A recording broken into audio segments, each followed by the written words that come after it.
ঢাকা জেলা জামাতের সংগ্রামী সেক্রেটারি, বিশিষ্ট শিক্ষাবিদ, বিশিষ্ট আলেমে দ্বীন জনাব মাওলানা আফজাল হোসেন, মঞ্চে উপবিষ্ট এই 19 আসনের নির্বাচনী আসন পরিচালক, ঢাকা জেলার সংগ্রামী কর্মপরিষদ সদস্য, বিশিষ্ট আইনজ্ঞ অ্যাডভোকেট শহীদুল ইসলাম, মঞ্চে উপবিষ্ট সাভার পৌরসভার সাবেক প্যানেল মেয়র, সাভার পৌরসভার জামাত মনোনীত মেয়র প্রার্থী, রাজনৈতিক সেক্রেটারি জনাব হাসান মাহমুদ মাস্টার, মঞ্চে উপবিষ্ট নেতৃবৃন্দ, সম্মানিত ভাই এবং বন্ধুগণ, সাংবাদিকবৃন্দ, আইন শৃঙ্খলায় নিয়োজিত বিভিন্ন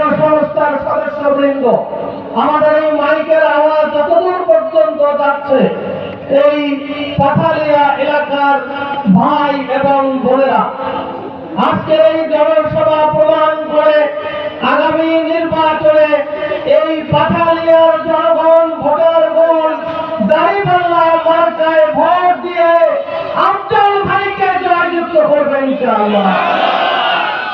সম্মানিত ভাই এবং বন্ধুগণ, আমাদের প্রার্থী নির্বাচিত হলে এই এলাকার উন্নয়নের জন্য কি কাজ করবেন তার প্রতিশ্রুতিগুলো আপনাদের সামনে পেশ করেছেন। এটা তো হলো ওনার প্রতিশ্রুতি, কিন্তু দলীয়ভাবে জামাত ইসলামী চায় বাংলাদেশকে একটি সুখী সমৃদ্ধ বাংলাদেশ গড়ে তোলার জন্য জামাত ইসলামী সারা দেশে যাদেরকে মনোনয়ন দিয়েছে প্রত্যেক প্রার্থীকে এই দেশের জনগণ জয়যুক্ত করবে ইনশাআল্লাহ। কারণ জনগণের মধ্যে আমরা যে পরিবর্তন দেখছি, আর কোন ফ্যাসিবাদের বাংলাদেশের জন্ম হোক এই দেশের জনগণ চায় না। আপনারা কি চান আমার নতুন করে কোন ফ্যাসিবাদ এই দেশে কায়েম হোক? এই দেশের কোন জনগণ, কোন ধর্মের কেউ চায় না বাংলাদেশে নতুন করে ফ্যাসিবাদ কায়েম হোক। যদি আমরা সবাই চাই ফ্যাসিবাদ কায়েম না হোক, তাহলে বাংলাদেশকে গড়বার জন্য আমাদেরকে ঐক্যবদ্ধভাবে কাজ করতে হবে। আপনারা কি রাজি আছেন? আলহামদুলিল্লাহ, আমাদের দলের মধ্যে কোনো দলাদলি নাই। এই যে মঞ্চে দেখেন বসে আছে, আমাদের একাধিক লোক রয়েছেন। এখানে এমপি নির্বাচন করার মতো প্রার্থী আমাদের হাতে রয়েছে। আমরা একজনকে প্রার্থী করেছি। আমাদের সকল ভাইরা তাদের কাজ মিলিয়ে এই একজনের পক্ষে নির্বাচনী কার্যক্রম পরিচালনা করছে। অন্য দলের মধ্যে মতো আমাদের কোনো গ্রুপিং নাই, আমাদের মধ্যে কোনো মতবিরোধ নাই, আমাদের মধ্যে কোনো ধরনের বিশৃঙ্খলা সৃষ্টি করার মতো একজন ব্যক্তিও এই দলে নাই। কারণ হলো জামাত ইসলামী এমন কিছু লোক তৈরি করতে সক্ষম হয়েছে, তারা আল্লাহকে ভয় পায়। তারা আল্লাহকে ভয় পায়। তাদের হাতে যদি কোনো দায়িত্ব আসে, তারা আল্লাহকে ভয় করে তাদের দায়িত্ব তারা পালন করবেন। তারা জানেন জনগণের হক জনগণের কাছে ফিরিয়ে দিতে হবে। এর কোনো ব্যতিক্রম আমাদের দলের কোনো এমপি মন্ত্রীরা করার কোনো সুযোগ নাই। কারণ আমাদের দলীয় যে শৃঙ্খলা, এই দলীয় শৃঙ্খলা কোনো এমপি মন্ত্রী ভঙ্গ করলে দলীয়ভাবে সাথে সাথে তাকে বহিষ্কার করা হবে। আল্লাহর মেহেরবানি, জামাত ইসলামের মতো একটি সংগঠন বাংলাদেশে আছে বলেই জনগণ মনে করছে তারা তাদের সেই আশার স্বপ্ন তারা লালন করছে। জামাত ইসলামের মতো এই সংগঠনের নেতৃত্ব যদি রাষ্ট্রীয় ক্ষমতায় যায়, এই দেশের জনগণের তাদের অধিকার প্রতিষ্ঠিত হবে ইনশাআল্লাহ। সম্মানিত ভাই এবং বন্ধুগণ, জামাত ইসলামী বাংলাদেশ আমিরে জামাত এই দেশের মানুষ মনে করছে সবচেয়ে জনপ্রিয় নেতা হলেন বর্তমানে ডাক্তার শফিকুর রহমান। এই মুহূর্তে সবচেয়ে জনপ্রিয় সংগঠন হল বাংলাদেশ জামাত ইসলামী। এটার প্রমাণ এদেশের জনগণ।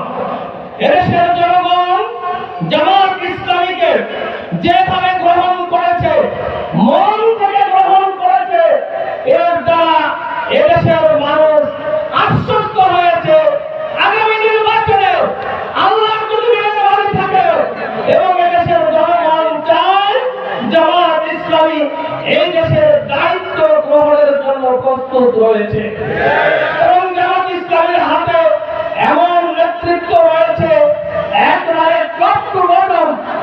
আলহামদুলিল্লাহ, এখানে অনেক প্রার্থী রয়েছেন।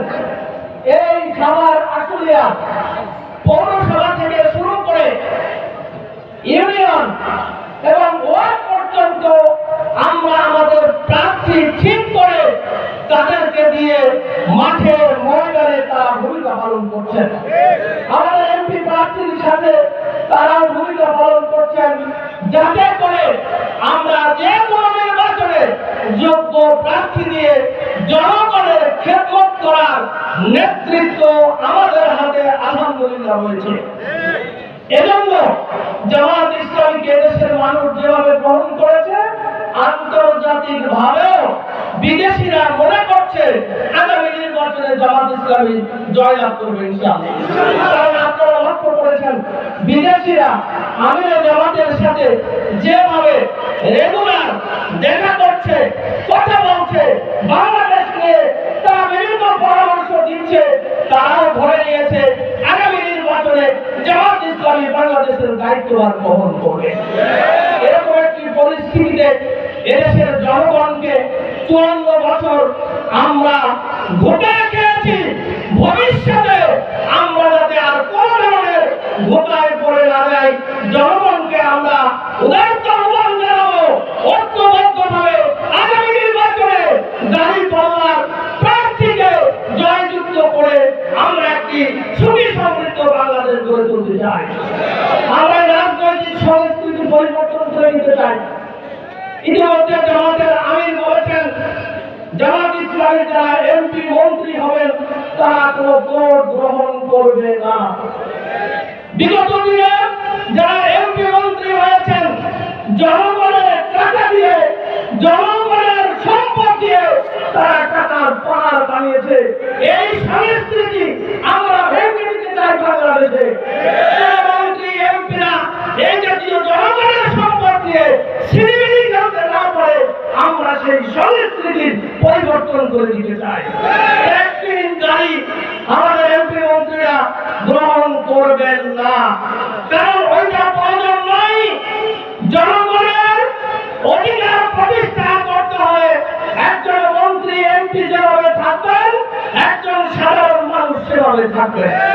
একজন সাধারণ মানুষ যেভাবে থাকবেন, জামাত ইসলামীর মন্ত্রী এমপিরা ঠিক সেভাবেই তাদের জীবন পরিচালনা করবে। এর ব্যতিক্রম বাংলাদেশে ঘটবে না, ঘটবে না, ঘটবে না।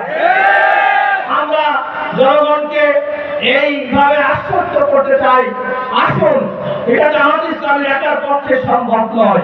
ইতিমধ্যে আপনারা দেখেছেন ইসলামী 8 দল তারা মানে একমত হয়েছেন, জোট হয় নাই, কিন্তু একমত হয়েছেন যে আমরা নির্বাচন করব একই মতের উপরে এবং একই সিদ্ধান্তের উপরে। সেই নির্বাচনে আমরা আরো অন্যান্য ছোট দল তারাও আশ্বস্ত করেছে ঐক্যবদ্ধভাবে বাংলাদেশকে আমরা তৈরি করার জন্য চেষ্টা করব।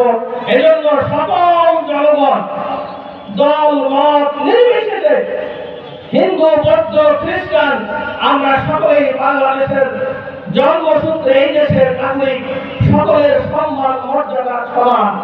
আমরা যদি ইসলামকে পার্লামেন্টে নিয়ে যেতে পারি, ইসলামকে সরকারে নিয়ে যেতে পারি, পারি, এর সুফল সকলেই পাবে। মুসলমান, হিন্দু, বৌদ্ধ, খ্রিস্টান সকলে মিলে এই বাংলাদেশকে আমরা একটি সুখী সমৃদ্ধ বাংলাদেশ হিসেবে গড়ে তুলি এই আহ্বান রাখছি। এবং পাশাপাশি আগামী নির্বাচনে এই পাঠালিয়াবাসী আমরা বিশ্বাস করি নির্বাচনে দাঁড়িপাল্লা মার্কাকে ভোট দিয়ে আফজাল ভাইকে আপনারা নির্বাচিত করবেন ইনশাআল্লাহ। করবেন তো? সবাই আফজাল ভাইকে নির্বাচিত করবেন তো? আমরা ভোট দিব, কাজ করব, পাঠালিয়াবাসীকে ঐক্যবদ্ধ করে দাঁড়িপাল্লা মার্কায় আমরা নির্বাচনী কার্যক্রম পরিচালনার মধ্য দিয়ে একটি সুখী সমৃদ্ধ বাংলাদেশ গড়বার আহ্বান দিতে আজকের এই আয়োজকদের ধন্যবাদ মোবারকবাদ জানিয়ে আমি আমার বক্তব্য শেষ করছি। আল্লাহ হাফেজ। বাংলাদেশ জিন্দাবাদ, বাংলাদেশ জামাত ইসলামী জিন্দাবাদ। দাঁড়িপাল্লা বিজয় লাভ করুক ইনশাআল্লাহ।